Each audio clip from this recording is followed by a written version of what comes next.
Hey, Shalom, Yahweh Bashem Yahweh Shai, Bashem Rakakadash, Kar Halayim, Yahweh Bashem Yahweh Shai, Bashem Rakakadash, double honors to the apostles, elders, and of GMS, of Great Millstone, Shalom, to you brothers out here pushing the words of truth and sincerity.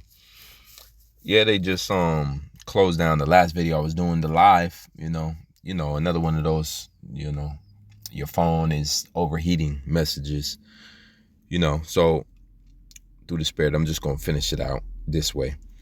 And Lord willing, still edifying. So, I was just getting into Psalms 50 and 16, where it says, But unto the wicked, Yahweh saith, What hast thou to do to declare my statutes, or that thou shouldest take my covenant in thy mouth, seeing thou hatest instruction and casting my words behind thee? So you gotta get used to the Most High seeing Esau for who he is. So we can also see Esau for who he is. He's the wicked that's boasting about being righteous, and God wants this and God desires that, and Jesus wants this and Jesus desires that. But they have no reputation for upholding anything that the scriptures actually say, and they have the power to do it, but they won't do it. That's why they hateth instruction and casteth his words behind them. They don't actually do what the scriptures say to do, because they're the wicked. This is a vexation. All right, and that's what the title was. The title was Beyond Frustration. Okay, and this is just a part 2 of that. How this unfair system, it causes frustration and a vexation for the righteous citizens. All right, and we are those righteous citizens of Yahweh Bashem Yahweh Shah, but also we are righteous citizens of America. All right, and we are completely vexed at this society every day, daily, hourly, secondly. Psalms 55 and 21, the words of his mouth were smoother than butter, but war was in his heart. His words were softer than oil, yet were they drawn swords. So another vexation is that you got to get used to this man pretending to be your friend, your enemy pretending to be your friend.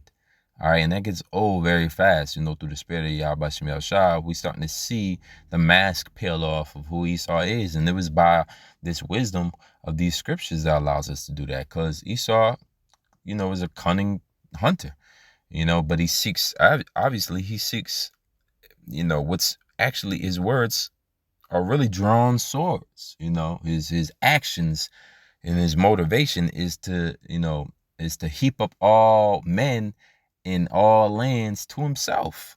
Right? When you go into the plan of the WF and the New World Order, it's basically a one world government controlled by Esau. Okay, controlling your cash, chip, C-hipping everybody with the mark MOTB, so that you can't buy or sell without his authorization. This is complete, domination, world domination.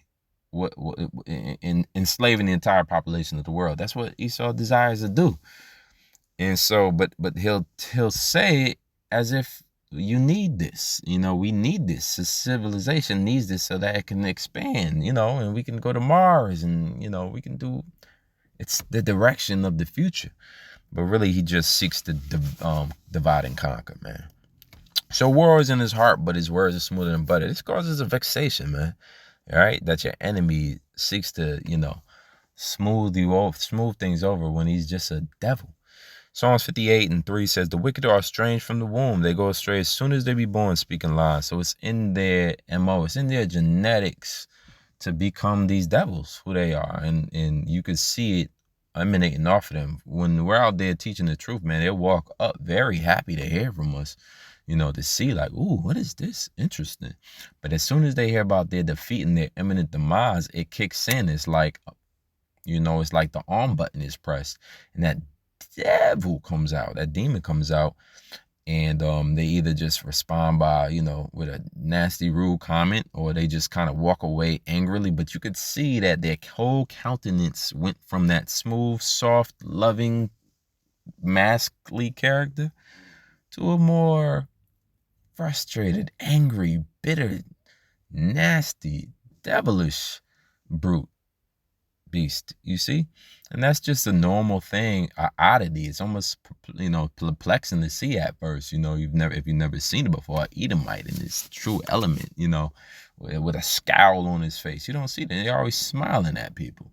But, the mask is slowly wearing and wearing off, because as we get closer, approach that day of Yahushua returning, they just can't hold it in anymore.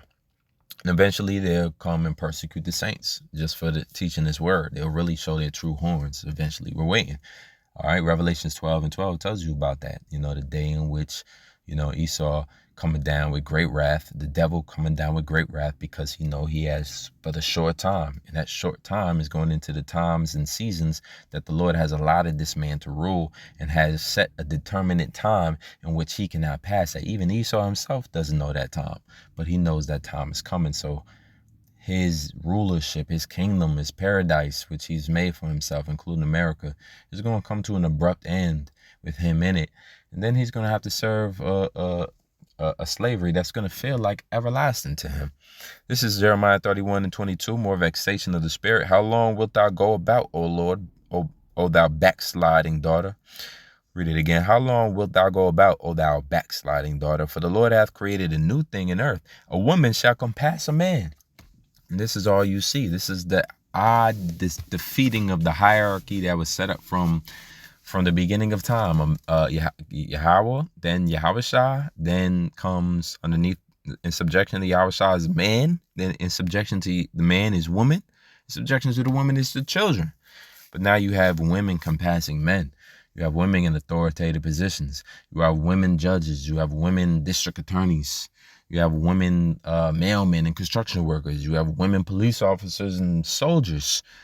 Okay, so that's just a vexation that in the sign of the times, man. Isaiah 3:12 says, "As for my people, children are their oppressors," and that children is going to Esau. Why? Because he came out of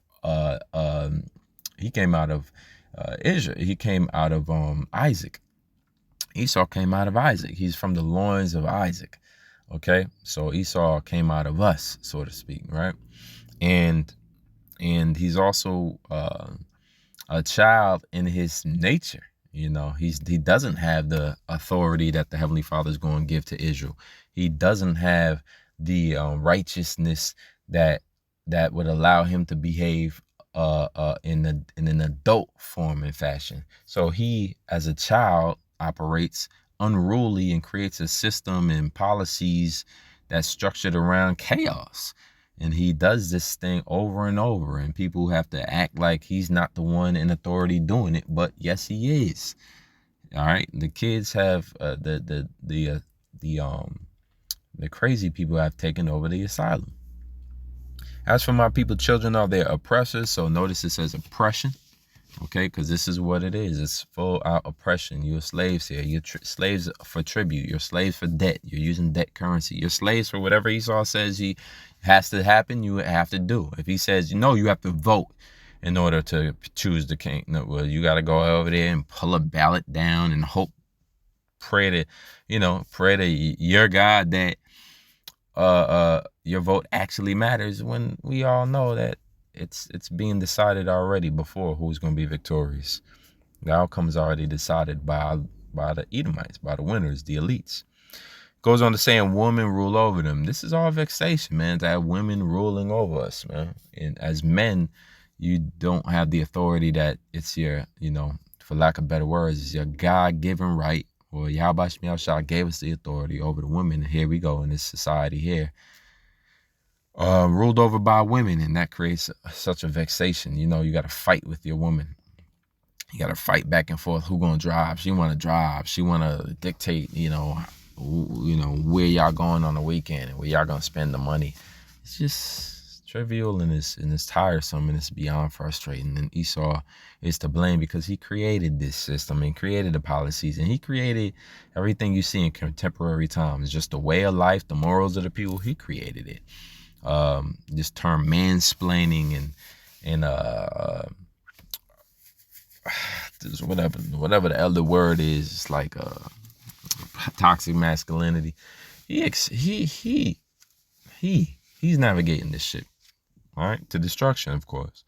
O my people, they which lead thee cause thee to err and destroy the way of thy path. So that's also a vexation.